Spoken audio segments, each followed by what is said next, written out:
In today's video, I'm going to teach you how to write fraction in WPS Office.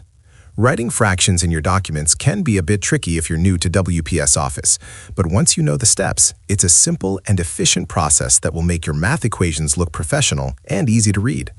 To start, open your WPS Office document and go to the Insert tab located at the top of the page.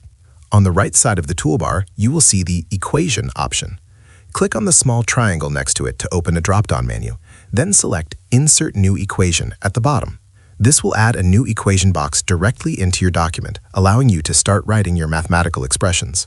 Once the equation box is active, you will notice a new tab called Equation Tools appears at the top. This tab is specifically designed for creating and editing mathematical formulas. The first option under this tab is fraction. Click on the drop-down arrow next to fraction, and you will see several fraction templates. If you are writing standard math equations, you can use the pre-designed templates. For typing simple numeric fractions, the stack fraction or skewed fraction options work best. In this tutorial, we will use the stack fraction. After selecting the stack fraction template, two small boxes will appear, one for the numerator and one for the denominator.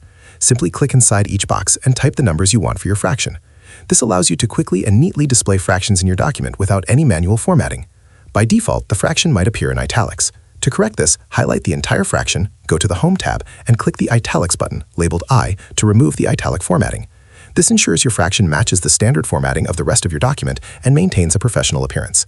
Using the equation tools in WPS Office not only helps with fractions, but also makes writing other mathematical expressions much easier and more organized.